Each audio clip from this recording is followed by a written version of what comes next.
हाँ, बहुत अच्छा लेकिन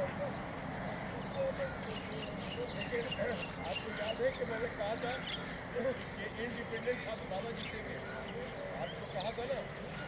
और आपने ये भी कहा था कि जीतने के बाद ये इमरान खान को गालियां देंगे, आपने अभी आप थोड़ा पीछे हट जाए, ये हुकूमत के साथ बैठे थे। और आप दिखाओ